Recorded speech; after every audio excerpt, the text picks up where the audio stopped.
Gotcha. Are we ready? Yeah. We rolling? Okay, I would like to call to order the... Oh, wait 1 minute. Oh, Sam? Okay, now we're good. Don's there now? Okay, good. I would like to call to order the Sylvania Township Board of Trustee meeting for October 15th at 6 p.m. Call the roll. Mr. Haddad? Here. Mr.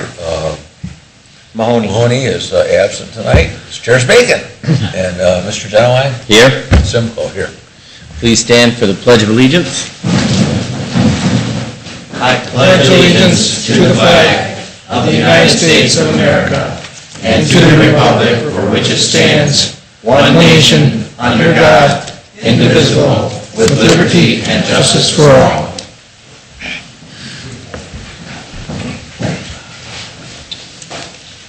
Approval of the minutes. Do you have any corrections or anything you'd like to see No, changed? move to approve as submitted, I saw. Second. Okay, Mr. Haddad? Yes. Mr. Genowine? Yes. Any additions or deletions to the agenda this evening? Hearing of the public on agenda items. Jim, you want to roll down on the, Oh, got a couple people. there we go. That's the minutes. Francis, We're past favorite? that. Yes, I am here. We're past that. Yes. Yeah, there If you could please get up and state your name and address. Oh, that's the minutes. We don't need the minutes. My name is Frances Here, Favorite. here. I live at If you could- 4318 Dogwood Lane, Toledo, Ohio.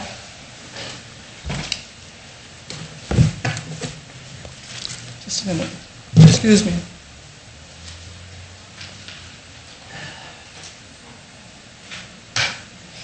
Ma'am, could you repeat yourself so I'll make sure the mic picks you up there? All right. My name is Frances Favorite. I live at 4318 Dogwood Lane, Toledo, Ohio. We live at 4318 Dogwood Lane, approximately 35 feet from a poorly neglected property at 4332 Dogwood Lane. It has become a breeding place for raccoons, possums, rabbits, chipmunks, moles, mice, mosquitoes, earwigs, and moving into the surrounding properties. I have a letter here that I sent to the attorney that I would like to have all of you have. Can you, all right, I'll Certainly. pass it to you. Yeah, isn't that the one I already have? Pardon? Do I already have this one? Yeah. Okay, thank you. Yeah. Is there anyone else that I should give this to? We can leave one for Neil. Yeah, he's not here, but leave him. Make sure he gets it in his mailbox. No, I'm sure you can read this on your own, gentlemen. Unless you want me to read to the audience what I said, what I wrote. No, it is on the agenda this evening to approve the abatement of that property, as I'm sure you're aware of. That's why she came to talk about it. Go ahead, Francis. I also have photos. Daryl, I should be passing these out? I'll pass them over to John. And there's items on the back of each one. Okay, thank you.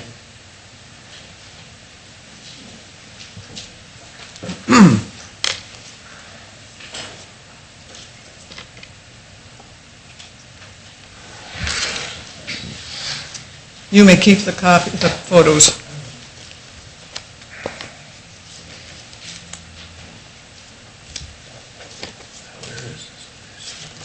It's off of Gill House, Dogwood Lane.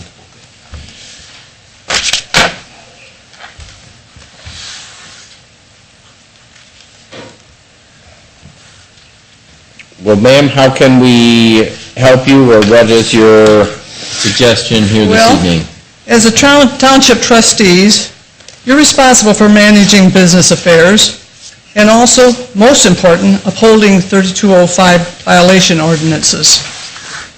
You're correct. And before oncoming campaign activities, take away some of your vital time, I appreciate if you could contact a building inspector, a fire marshal, a police officer, a sanitation official, and health department to visit the property and report their findings back to you. Also, do you have legal advisors that whom you can request to contact the attorney representing the HSBC Bank for any information concerning this property? We have legal counsel. Daryl, would you like to address this?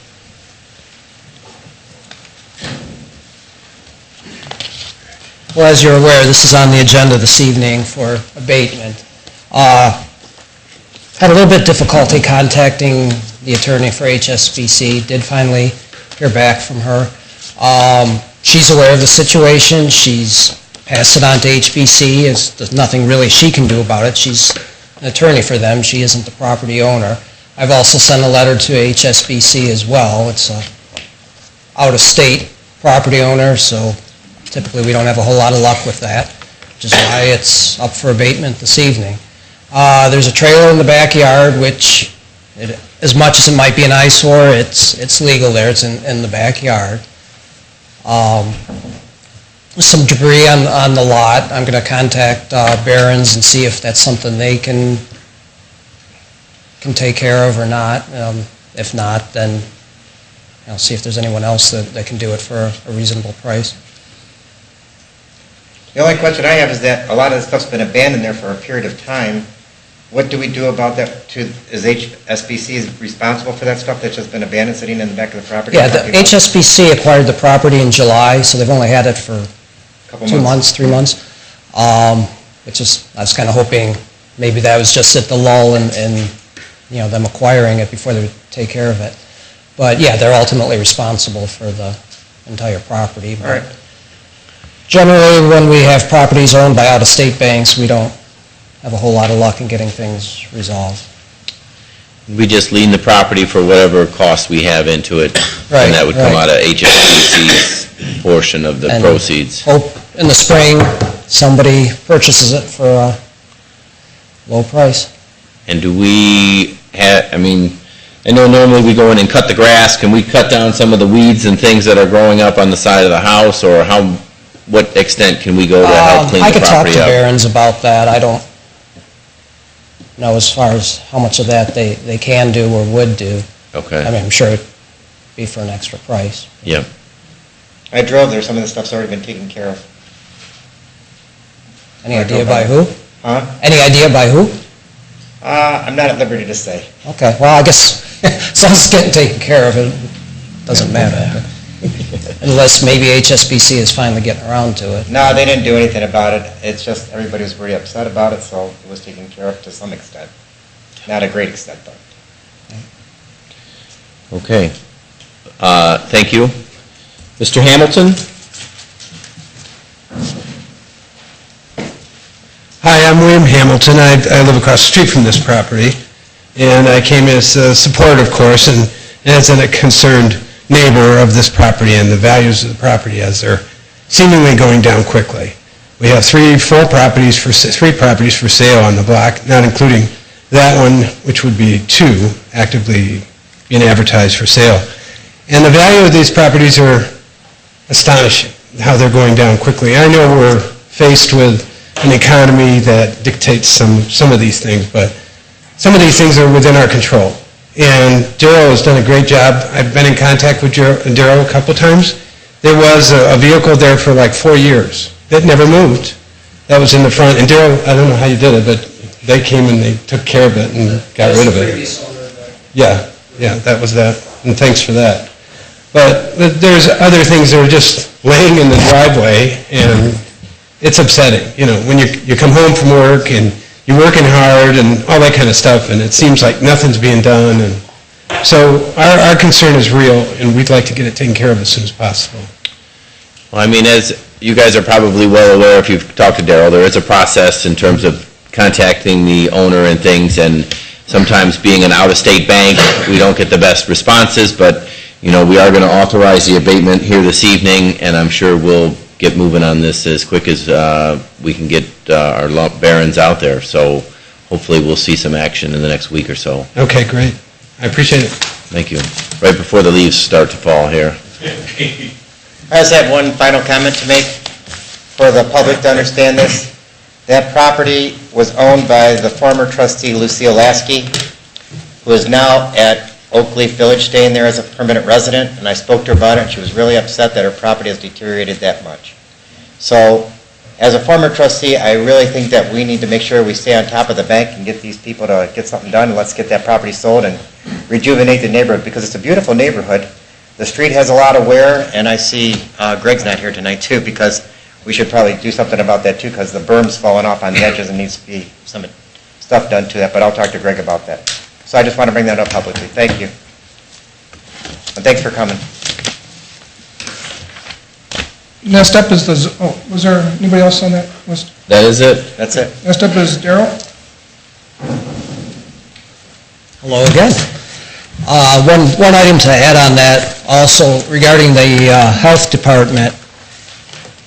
If I'm not mistaken, they typically, if a house is vacant, they're not going to check on it. They're more concerned if somebody's actually living in conditions, if there's rodents in the house and people are actually living there, things like that. I'm not sure they would really come out for this. Another possibility is we can talk to the Lucas County Land Bank as far as... I already did. I called Mike Beasley, and he's talking to the guy, and they told me they want me to come next meeting, and they'll see if they can try to get that off the bank's hand and try to get it sold quickly. Because they said they can do a lot of restoration to it, help out. The land bank would do the restoration? Yeah, they do. Do they normally do that, Dale? Yeah, that's what they wanted to do, is restore some of the properties, get them sold quicker. I thought generally they demoed the house. They what? I thought that generally they demoed the house. No, generally, if it's a bad house, like you get in the inner city where there's been a fire wreck to it or something like that, they'll take that over and clean up the property and then sell it. In this case, where it can be repaired, they said they will go in there, do a modest repair to it to make it, sellable, and just sell the item as is. Okay, well, yeah, that's even better. Yeah, We've had a better. few properties in the township that the land bank has acquired, and Correct. all those cases, they demoed They the demo house. it. Right. My monthly report for September for the zoning department. Another pretty good month as far as permits, 33 for the month at a value of $4.5 million. 13 of those permits were for new single-family dwellings. And if you look back at 2011, you can see that new construction residential, that $12,600,000 item there, that is the residents of Sylvania senior housing over on Percentum. Yeah. So actually, if you take that out of the equation, we're pretty good with the compared to the last 2 years. On single-family dwellings, we're up to 70 for the, Jim, if you can move that up a little, please. Thank you. 70 for year-to-date, as opposed to 34 last year, 33 the year before. That's just under 106% increase over last year. And in dollar value, we're at just under $17 million, and at 64.8% increase over last year. And plus, we got the addition coming over at Oakleaf, too, with Alzheimer unit they're putting in. Right. Zoning complaints, it was actually a fairly slow month. We had 10 for the month, and we're at 150 for year-to-date. Monthly meetings for the zoning department, the Board of Zoning Appeals had 2 variance requests. One was for citing a house on Lost Creek. It's a corner house, and they wanted to cite it on the property differently than what actually, it's kind of hard to explain without pictures, but differently than what it actually should have been, but they felt aesthetically for the neighborhood it would be the best thing, and the board agreed with them. The other variance request was for Genoa Bank to open up their new bank office on the corner of Monroe and Whiteford, the site of the old fire station. Yep. Zoning Commission, again, didn't have anything on the agenda, so they didn't meet. Project Plan Review, Sylvania Playland. I think I mentioned at a previous meeting, business is doing so well over there that they need more parking. They own the lot next to them. There's an old farmhouse on the lot that's being demoed, and they're going to have about 70 more parking spaces on that lot. So that's good to hear. A good problem for a business to have is that you need more parking. Some items of note for the month of September. The Colony Apartments that this board approved earlier this year on McCord Road are finally beginning to roll. They've pulled the permits for that, and they should begin construction real soon. The property at 3621 McCord Road, just north of the bike trail, the owner there is looking to develop a PUD with 5 or 6 single-family dwellings on it. We'll be hearing more about that in the next month or two. As mentioned in the last meeting, the shops at Franklin Place were sold, and Gabriel Brothers is already looking to move into the old Media Place site. 6801 Central Avenue, we're going to be getting a Jimmy John's, because we don't have enough eateries on Central Avenue. So the Jimmy John's will be right next to Tim Hortons in front of that, there's a cupcake place, I forget the name of it, Marco's Pizza.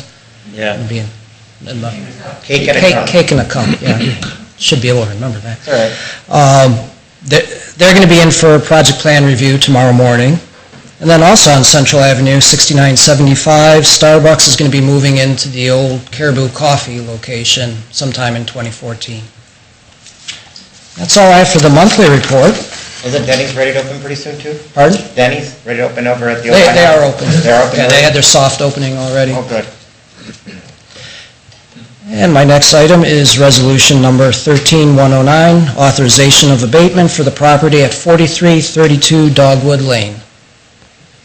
Offer resolution 13-0109, authorizing the abatement on property located at 4332 Dogwood Lane. Second.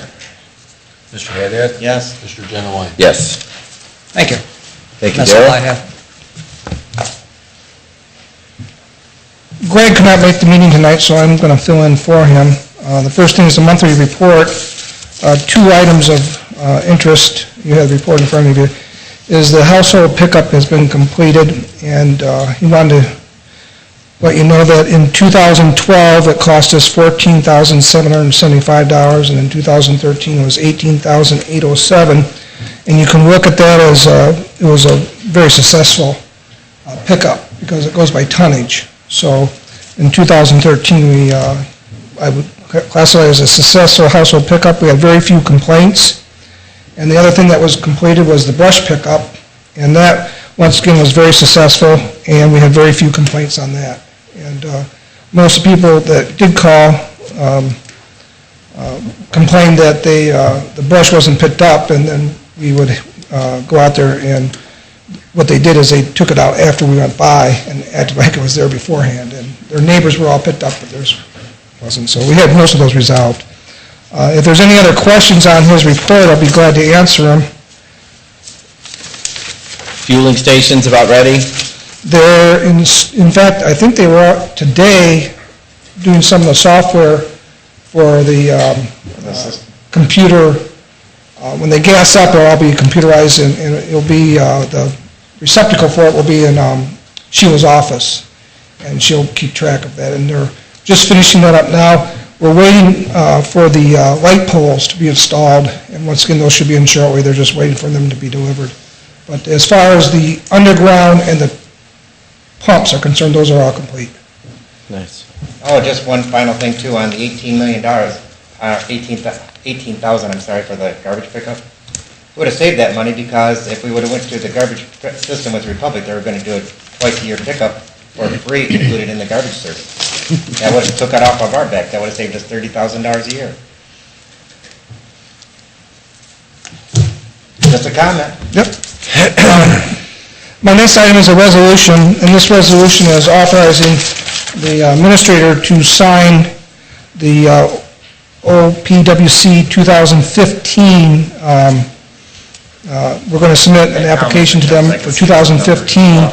The preliminary figures on it now is we're going to submit an application of $1,111,000. The state will, we're hoping through the OPWC funding will pick up 39% of that, or about $434,000, and the township will pick up about $611,000, and the county will pick up $66,000. All right, I'll offer resolution 13-099. authority administrator to act and filing for the grant money. Second. Mr. Haddad? Yes. Mr. Dunaway? Yes. I already got it. No, I just want to get the number. Chief? Good evening. You have before you the September monthly report. On page 2, you can see that fire calls, although we were down fire calls for the month, we were still up about 137 calls for the year. Page 3, our EMS calls. We are up 80 for the year for what we were from last year. Also a note about our new ETI RMS system. I have chosen to go away from that. Starting January 1, we're going back to Firehouse. The county has been working as well as the state to try to get the reports to where we can upload them to the state, but it just seems like it's a bridge too far. So I'm going back to Firehouse. This is a product that we've used in the past that has been very reliable to us. We won't have the interoperability with all the other fire departments in Lucas County, but we have to be able to get our reports uploaded to the state for our grant money. So we're going to go back to Firehouse starting January 1st of 2014. So we'll be able to have a lot better figures and facts for you for that time period. Page 4 is our mutual aid request. We did get a mutual aid request from both Toledo Fire Division and Springfield Township to stand by where we had an incident at 5700 Monroe Street. We had 2 incidents, incident 3352 and 3371, where there were no ambulances available in the Lucas County, so we contacted Springfield Township Fire Department, and they provided a transport unit for us in both cases. Page 5, Public Safety Education. We conducted 3 school fire drills and lockdown drills. We participated in that with the police departments. The lockdown drills, Deputy Chief Freilich did 8 plan reviews, 4 license inspections for preschools, and our fire crews, engine company fire crews, conducted 631 fire inspections for the month of September. On our training, page 6, you'll see that the Lucas County time that we spent at Lucas County was almost double that of what we normally spend in a monthly period. This is because we had advanced cardiac life support, which is an 8-hour certificate class from the American Heart Association. All members had to recertify in that every 2 years, and this was our year to do that. So that's why those numbers are so high as far as that goes. Also, during the month of September, we have to go ahead and inspect, visually inspect, record, and pressure test every piece of fire hose that we have in the department. So usually we take about 3 weeks to do that. The guys actually got done a little ahead of schedule, and we put our hands on every piece of hose and tested every piece of hose that we had in the department. And that's all I have unless you have a question for me. I have one other item, actually 2 other items. Just a real quick update on the station. All the painting's done, the ceilings are in, lockers are in right now. Were put in today. They are going to be doing the resin floors Monday of next week. So we're moving down. All the electronics and all the computer stations and whatnot are being wired and put in. Cabinets, kitchen cabinets are all in. Everything, all the bathrooms are all in. Tiles done. So we're moving on, getting down to the last few things that we have on that agenda for that. In fact, I don't know what I'm going to do every Tuesday morning at 10 o'clock instead of going to a contractor's meeting. I'm sure you'll find something for me to do. One more thing I have a resolution to terminate a part-time firefighter. When we hire our part-time firefighters, we ask them to commit to us at least 24 hours every week. This particular gentleman has not committed that for over 3 months. We have tried contacting him, talking to him, and it doesn't seem to be to no avail, so I'm asking for Resolution 13-111 to be approved tonight. Offer 13-111 to terminate part-time firefighter. Second. Mr. Haddad? Yes. Mr. Dunaway? Yes. Chief, great job with the fire prevention event Saturday. Oh, thank you very much. I mean, it just really couldn't have gone off better.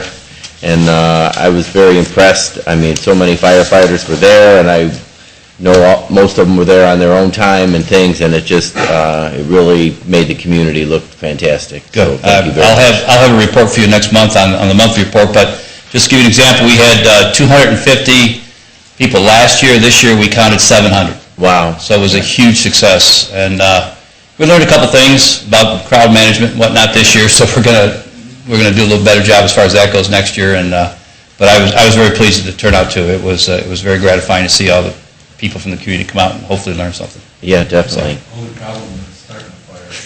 Yeah, we weren't very good at starting fires.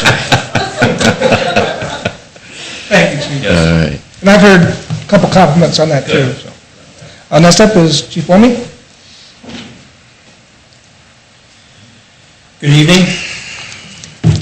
I'll make this very brief here. On page 2, you'll see that in calls for service, we had 1,295 calls. Page 3 is really the page of note tonight. You'll see that across the board, we are way down. We're down in our calls for service. We're down in our injury accidents. We're up a little bit in our property damage, auto accidents. But then as far as our crimes, our offense reports, we're about a third, less than a third of the rate that we were year-to-date 2012 in robberies. We are down considerably in burglaries. A couple of crimes that we really have no control over, domestic violence and assaults, we're down. We're down considerably in thefts, and we are down almost 200 reports in other types of offenses, which can be anything from criminal damaging, vandalism, to any number of other things. I will tell you that based upon me citing the figures that we were down last month, Natalie Clark from Channel 11 contacted me today, and I did an interview with them that's probably airing 25 minutes ago. It was going to be on the 6 o'clock news, but it should reflect very favorably on the department and the crime stats and how we're having a real good year. So if you get any calls on that, just to give you a heads up, they came out and did a story on it today. On page 4, DEA task force.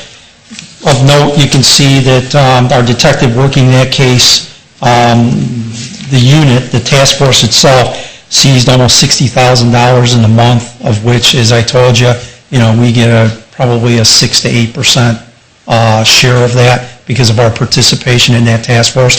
And again, we have many resources through our involvement in the task force when we do have a problem out here. And we all know that there's drugs out here too. Page 5, community affairs activities. I'm not going to read over all this stuff. You can see they assisted with a number of investigations.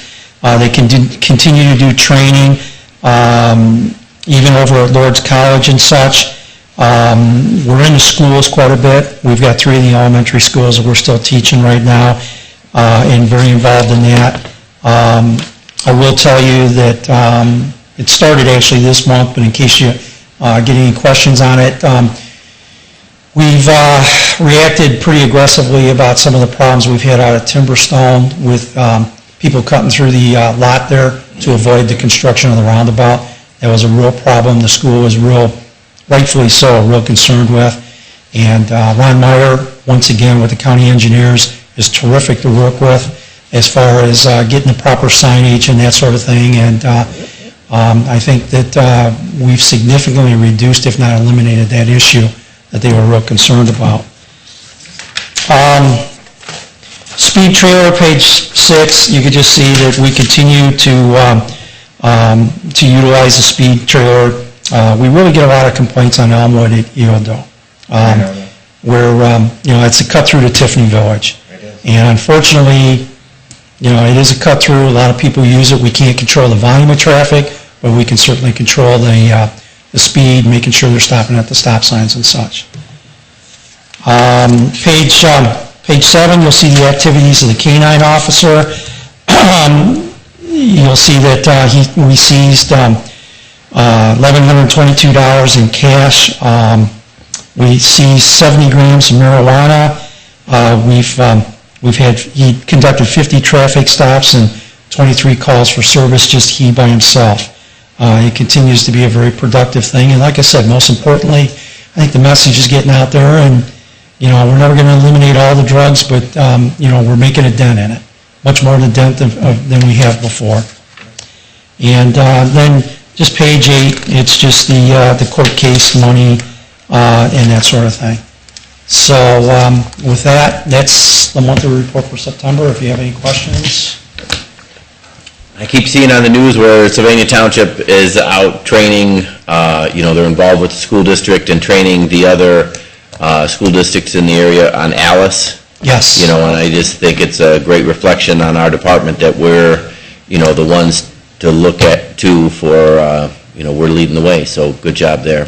Oh, thank you. Thank you. Yeah, it was a good program. Yeah. Thank you, Chief. Next up is Administrator, but I'll have Susan address this resolution.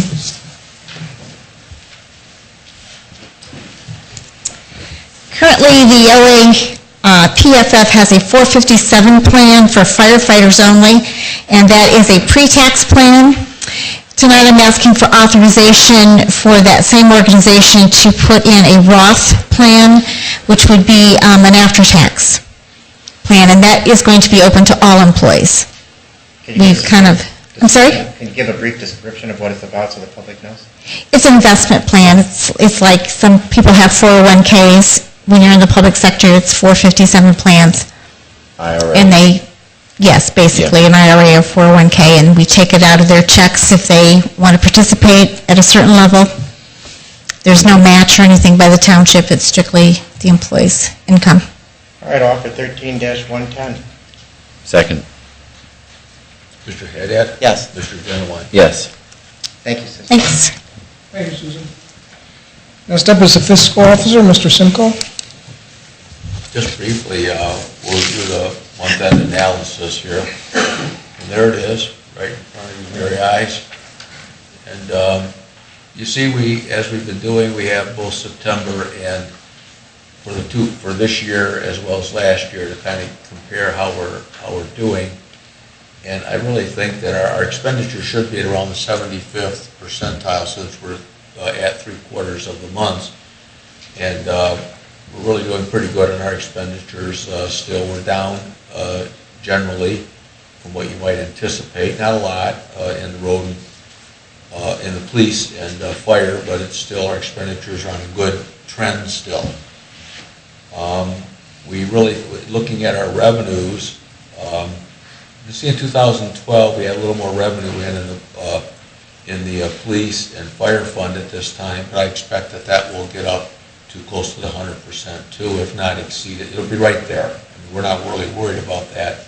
We should get our 100% in. We've got a little bit more money that'll come kind of trickling into it, but most of our money's in there. But again, we'll get up close to 100%, if not meet it. And with our expenditures as they are, we're down. We're having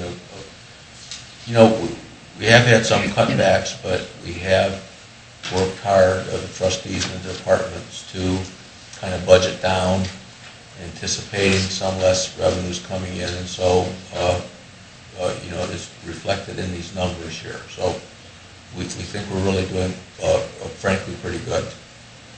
And that's really the report right there. If anyone has any questions, I'll be happy to answer them. I have a comment. Yeah. Just because I want the people to see where it says revenues for the general road fund are 100% of budget, we received all the property tax except for homestead and rollbacks. Understand, this is the last year that if you're not 65 by the end of the year, you can get homestead. The state has eliminated the homestead exemption, and also rollback will be eliminated on all new levies, which Lucas County has a levy on this year. And because it is a replacement levy and not a renewal levy, there will be no rollback from the state, so you'll be paying 100% of that tax instead of the state paying 12.5%. Just to let the public be informed of this because they're keeping it kind of quiet. Okay, that's all I have to add, Dave. I think that's, generally the state has, as we know, and I mentioned the estate tax revenues, that's really trickling down because That's been at the eliminated too. first of this year, we're no longer getting estate tax monies, but some of that's still coming in as the states, if you happen to die December 31st, well, you might be taxing January 1st, no tax on your estate. But the caprice of death, I guess, you know. And then, but we'll still get some of those monies coming in, but gradually that's just going to taper off to nothing fairly soon. Yes, sir. As the states start closing up. But we've kind of been mindful of these cutbacks, or trying to be, in our budgeting. And so, our other resolutions Jim's going to handle. The last one that we have is really the most significant one, because, and you'll see when we get to that, that's our yearly, where we have to review what the auditor has prepared to us, make certain that we agree with the numbers. We have double-checked these numbers to be certain that they're correct, and we'll need to take action on that. But Jim, why don't you take care of the resolution? The first resolution for your consideration is 13105, and this is just transfers of appropriations. As we get closer to the year end, we run short of some line items that we need, and we try to transfer from line items where we're not running short in, so we don't have to increase the encumbrance. So this is basically, what we're looking at, projecting through the end of the year, and that's what this resolution is about. Offer Resolution 13-015, transfer of appropriations. Second. Mr. Haddad? Yes. Mr. Genowine? Yes. The second resolution is, Sideways. let me get down one page. So you can see. 106. Is offering an increase in encumbrance, and this is in the equipment, police department, and I think the chief and Mr. Zeiger can address this a little better if you have any questions. But we're asking for an increase in the purchase of in-car video camera system for the whole fleet. Offer 13-106, isn't it? Yes. Second. I did have one quick question. Does that allow for just filming within the car, or does it? Actually, with the chief, actually it's both. I think it films the back seat and out the front windshield. And this, in today's society with litigation, people suing police, accusing them, this actually is a safety for the police officer and the citizens. It records what's going on, and also it records in the back seat once if a person's arrested, they are in the back seat. This just kind of brings us up to what other police departments around the area have.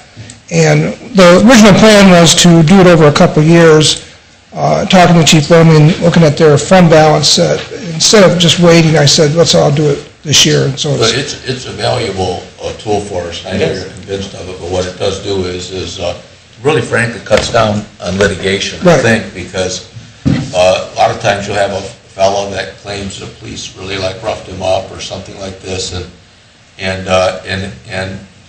before it's a police officer's word against the individuals and that, and a lot of times you end up going to a jury and letting a jury figure out who they're going to believe, whereas if you have this video and that, I've had this before when I've done some insurance defense work on these things, and you can bring the lawyer in who's been writing to your department, about all this, and sit him down and let him look at the video, and then he can see his client, and a lot of times the suit kind of goes away because they realize what they're going to be faced with, and so it really saves the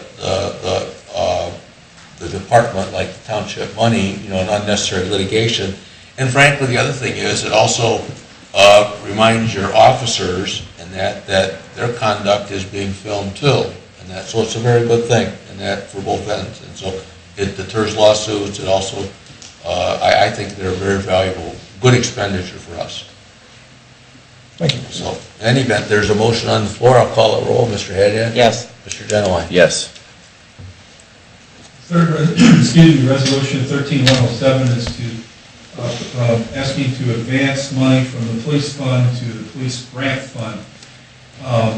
We have to do this every year to pay for the total and the bulletproof vest and to purchase them. And then when we get the purchase, or we make the purchase and we pay for it, then the grant pays us back. They're reimburse us. We pay the money back to the- I'll offer 13-107.